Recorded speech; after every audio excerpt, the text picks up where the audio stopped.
प्रेम स्वामी। मुफ्ती साहब, आपको मेरा नमस्कार। क्योंकि आप इंडिया से ताल्लुक़ रखते हैं तो हमारी कॉमन भाषा में नमस्कार ही कहते हैं। आदाब, क्या हाल चाल है? जी जी, बढ़िया। मैं नहीं मानता कि कोई हमारा क्रिएटर है, ठीक है ना, क्योंकि हम एक जिंदा चीज़ है।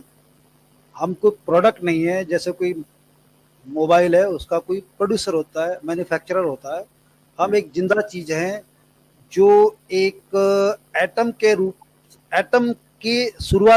से शुरुआत करते हैं और उसका अरबों गुना बड़ा होके हम दुनिया में घूमते हैं, मर जाते हैं, हमारा शरीर फिर मिट्टी मिट्टी होके खत्म हो जाता है, ठीक है ना। तो मुझे इसमें कोई क्रिएशन जैसी चीज लगती नहीं है। इवैल्यूएशन ये आपका दावा हुआ, दलील क्या है? आगे आगे आगे सुनिए जी। दूसरी चीज, दुनिया में इस पूरी कायनात में जिसको हम ब्रह्मांड कहते हैं और जिसको यूनिवर्स कहते हैं, उसमें मैटर है, एनर्जी है, स्पेस है। इसमें खुदा कहां से आ गया?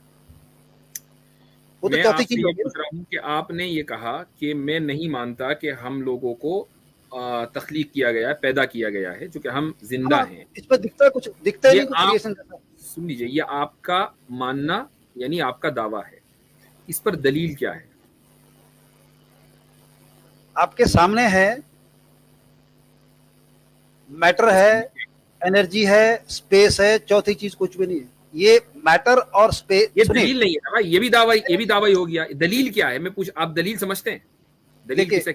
सुनिए, मैटर और एनर्जी के बीच में जो रिएक्शन होता है, मैटर और एनर्जी के बीच में रिएक्शन होता है तो चीजें बनती हैं, क्योंकि हर मैटर के अंदर एनर्जी है। वो एनर्जी ही उसी चीज को एवेल्युएट करती है, उसका रूप बदलती है, उसका सिस्टम बदलती है। जैसे आप देखिए कि तांबा, उसके जो एटम है वही एटम से गोल्ड भी बनता है, उन्हीं एटम से। मैं आपसे सिंपल ये सवाल कर रहा हूँ, आप तांबे और गोल्ड पे चले गए। मैं सिंपल आपसे सवाल कर रहा हूँ कि हम लिविंग तांबा गोल्ड इसलिए कर रहा हूँ कि वो चीजें हमारे भीतर है मौजूद ना। मैं आपसे ये सवाल कर रहा हूँ कि हम लोग लिविंग हैं, इसमें कोई इख्तिलाफ नहीं है, मैं और आप दोनों सेम पेज पर हैं। लेकिन लिविंग चीज का क्रिएशन नहीं हो सकता, इस पर क्या दलील है? क्योंकि हम मैटर हैं, हम एनर्जी हैं, इसलिए हमारा क्रिएशन नहीं हो सकता। मैटर और एनर्जी का क्रिएशन नहीं हो सकता, इस पर क्या दलील है? नहीं, इस पर कोई दलील हो ही नहीं सकती। क्यों नहीं हो सकती? क्यों? क्योंकि ये इन्फिनाइट है, ये हमेशा से है। इस पे क्या दलील है? यानी दावा हो सकता है, दलील नहीं हो सकती। बहुत अभी आप हर चीज का दलील जाएंगे। सुनिए, मैटर और एनर्जी, क्या दलील है? मुफ्ती साहब, अगर आप हर चीज का दलील पूछते जाएंगे तो हम एंडलेस दलीलों के जवाब देने पड़ेंगे। ये क्या बात हुई भाई? यानी आप दावा आके कर ले और बगैर दलील के कहे कि नहीं, इसमें कोई दलील नहीं है। अब तो क्रिएशन में आपके पास क्या दलील है कि क्रिएशन क्या है? आप इतने बड़े मसले को लेकर बैठे हैं, ये कोई छोटा मसला नहीं है, ये बहुत बड़ा मसला है। ये बहुत बड़ा मसला है कि एक इंसान को आप ये दावा कर रहे हैं कि कभी क्रिएट नहीं किया गया, इतने बड़े मसले को कि तो हम प्रोडक्ट नहीं है ना, जो सारे मसलों की जड़ है, सारी दुनिया के मसलों की जड़ है ये मसला, उस पर आप देखिए प्रोडक्ट, या तो कहिए कि खुदा मैन्युफैक्चरर है वो चीजें। मैं कुछ नहीं कहता, मैं तो आपके दावे को ही लेकर चल रहा हूँ। मुझे ये बताइए इस पर दलील क्या है? मैं कुछ नहीं कह रहा हूँ, समझ लीजिए, मैंने कुछ नहीं कहा, मैं एक न्यूट्रल बंदा हूँ। मैं आपसे पूछ रहा हूँ इस पर क्या दलील है कि मैटर और एनर्जी इन्फिनिट है? तो हमारे भीतर आप अपने शरीर को चेक करवाइए जाके लेबोरेटरी में, आपके अंदर क्या क्या चीजें हैं। भाई वो मेरे अंदर कुछ भी हो, आप ये कह रहे हैं कि मैटर और एनर्जी इन्फिनिट है ना, इन्फिनिट के ऊपर दलील दे दीजिए। जी, हमारा जो शरीर है, सुनिए, देखिए, मैं आपसे ये पूछ रहा हूँ कि हमने पढ़ा है कि खुदा ने 6 दिन में मिट्टी से बनाया। अरे यार, उसको मेरा ये सवाल है, सुनिए, नहीं, मैं उसको नहीं मानूंगा। मिट्टी से बनाया, आपके दावे के ऊपर मुझे दलील चाहिए। छोड़िए, थोड़ी देर के लिए मान लेते हैं वो गलत है। आपने ये कहा कि मैटर और एनर्जी इन्फिनिट है, मुझे इसकी दलील दीजिए। मैं आपको बताऊं, ना तो खुदा के क्रिएशन की कोई दलील है, मैं कुछ और नहीं सुनूंगा, मैं सिर्फ इसकी दलील आपको सुनना पड़ेगा। एनर्जी इन्फिनिट है, इसकी कोई दलील नहीं है, इसकी दलील हो नहीं सकती। आपको कैसे मानूं? नहीं, इसकी दलील हो नहीं सकती। क्यों? अगर इसकी कोई दलील दो तो आप बोलेंगे इसकी दलील क्या, आप और एक स्टेप और आगे जाएंगे। नहीं, मैं नहीं पूछूंगा, मैं उस और दलील को एंड में दलीलें मांगते रहेंगे। नहीं, मैं ये नहीं पूछूंगा कि उसकी दलील क्या है, मैं उस दलील को रद्द करूंगा अगर वो दलील के पैरामीटर के ऊपर उतर रही होगी। दलील होनी चाहिए भाई। एविडेंस तो आप समझते हैं ना किसको कहते हैं, मुझे कन्विंस करें, आप बताएं मुझे कि इन्फिनिट है ये मैटर और एनर्जी, कीजिए कन्विंस। नहीं, मैटर एनर्जी इन्फिनिट, इस पे दलील देनी है या आदमी क्रिएट नहीं हुआ इस पे दलील देनी है? अरे भाई, मैं उसको छोड़ दीजिए कि 6 दिन में कि 7 दिन में, आपने ये कहा कि आदमी में मैटर और एनर्जी है, चलो भाई मान लिया। अब आप ये कह रहे हैं कि मैटर और एनर्जी जो है वो इन्फिनिट है, इस पर क्या दलील है उसकी इन्फिनिट होने पर?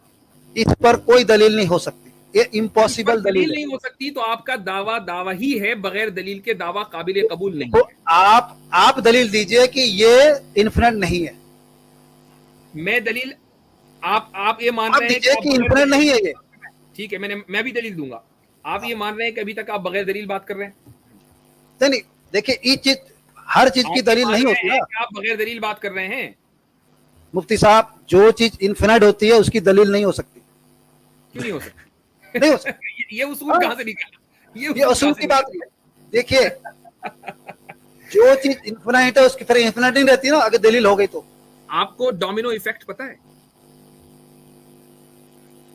पता है। क्या है बताइए? आप लाइन से हजारों ईंटें रख के वापस उसी ईंट पे एक को धक्का मारते घूम के उसी ईंट को गिराएगी, यही है ना?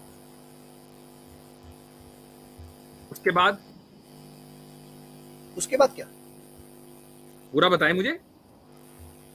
नहीं, मुझे इतना ही पता है कि अगर हम इस तरह से लाइन में रखें ईंटें गोलाकार में, तो एक को धक्का देंगे तो लास्ट में उसी ईंट को धक्का पीछे से आके अंतिम जो ईंट है वो क्या साबित होता है, मैं वो पूछ रहा हूँ, उससे क्या साबित होता है?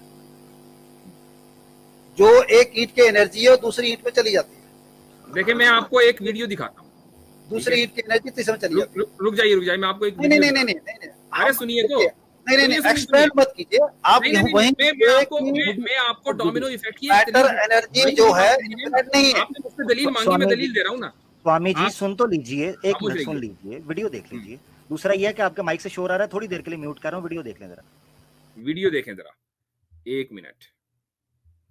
ये वीडियो जो है ये बहुत जबरदस्त वीडियो है। स्क्रीन नजर आ रही है?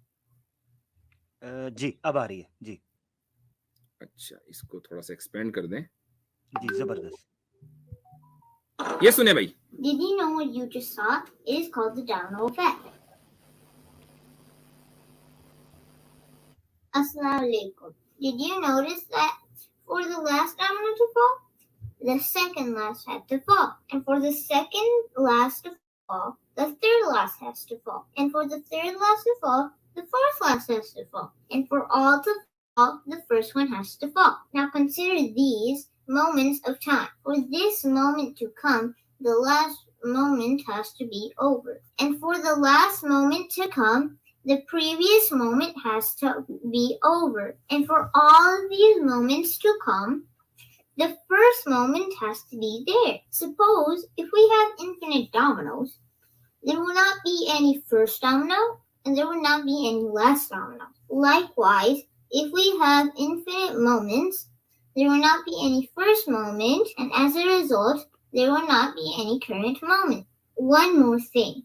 The first domino could not fall by itself. The first moment could not start by itself. That proves that there is a prime cause for time to start, and we call that prime cause Allah. That's all from my side today. My name is Ahmed Nadeem Al-Wajidi. Please subscribe my channel. Give a thumbs up. See. जी माशाल्लाह, क्या बात। तो ये हमारे यहाँ के 6 साल के बच्चे जो है ना, वो साबित कर देते हैं कि मोमेंट्स जो हैं वो इन्फिनिट नहीं है। 6 साल का बच्चा है वो, माशाल्लाह। अब तो खैर वो 2 साल पुरानी वीडियो है। तो भाई वो उस बच्चे का नाम है अहमद नदीम अलवाजदी, लास्ट नेम से आप पहचान गए होंगे। भैया ये तो बच्चों के खेल हैं स्वामी जी, बच्चों के खेल हैं हमारे यहाँ। नहीं, अब वो बच्चे को जो सिखा दोगे वो बच्चा वही बोलेगा। बच्चों का खेल नहीं, ये बड़ों का खेल है। ठीक है, बच्चे चलिए को बड़े लोगों ने सिखाया हुआ है। देखिए, लेकिन बात ये कि बच्चा सीख गया। पॉइंट ये है कि आपके बच्चे लेवल देखिए, आप जिस लेवल पर आकर बात कर रहे हैं वो 6 साल का बच्चा सीख गया। देखिए बच्चा अंडरस्टैंड नहीं करता है, बच्चा रिपीट करता है।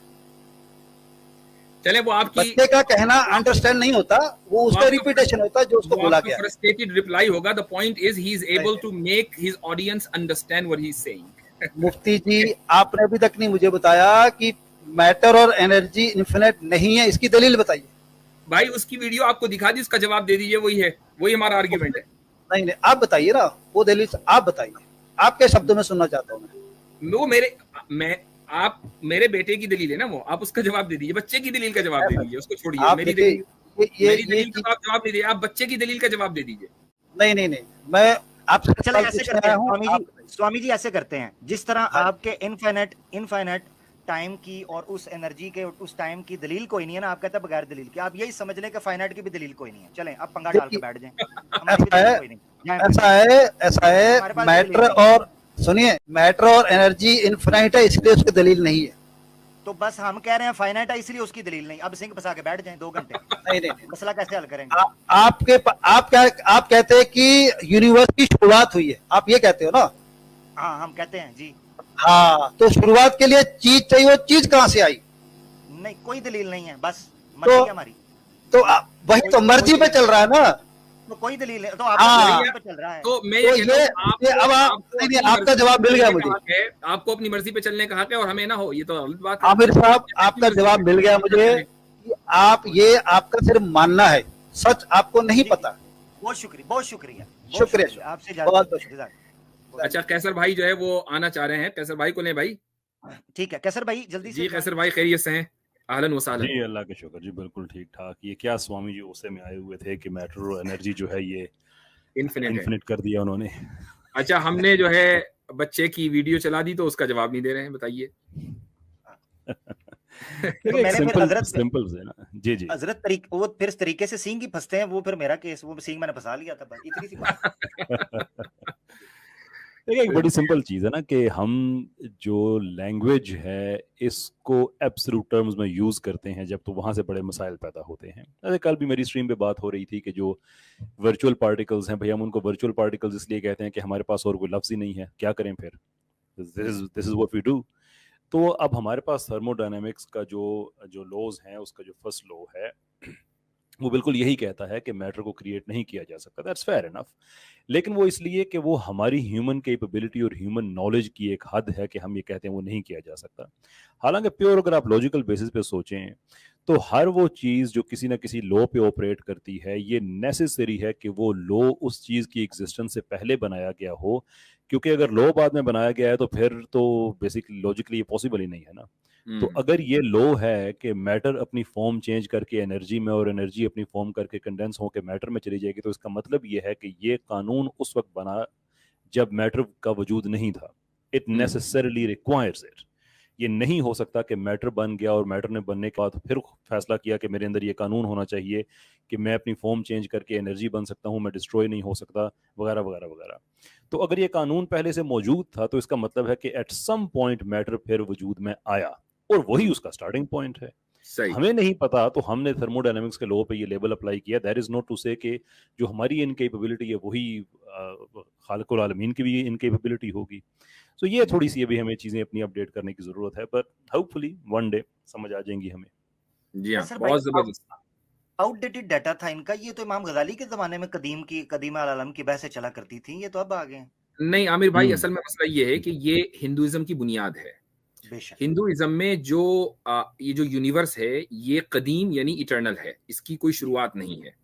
अब मसला क्या होता है कि अगर कोई हिंदुइज्म में बिलीव करता है, आकर वो अगर वो ये कहे कि जी मैं हिंदुइज्म में बिलीव करता हूं, तो उसको पता है कि वो फंस जाना है, वहीं पर फंस जाएगा। एकदम उसको 10 क्वेश्चन इस तरह के होंगे कि वो उसको पानी नहीं मिलेगा। तो वो क्या करता है कि वो इधर उधर की बातें करके वो कहेगा कि जी मैटर जो है वो इन्फिनिट है, ताकि वो अपने जो उसकी मजहबी तालीम है कि ये दुनिया जो है ये कायनात इटर्नल है, उसको वो साबित कर सके। सिंपल सा फंडा ये है। तो ये जो साहब आए थे और ये कह रहे थे कि इंसान को क्रिएट नहीं किया गया, उसका मकसद ये ये था कि ये साबित कर दिया जाए कि ये यूनिवर्स इटर्नल है। जबरदस्त। अच्छा हजरत, आपके तो इल्म में होगा कि ये हुदूसे वेद यानी कदीमे वेद के भी कायल हैं कि वेद भी जी हाँ, बिल्कुल वेद के उसके कदीम होने के कायल हैं, बिल्कुल सही। जी हाँ।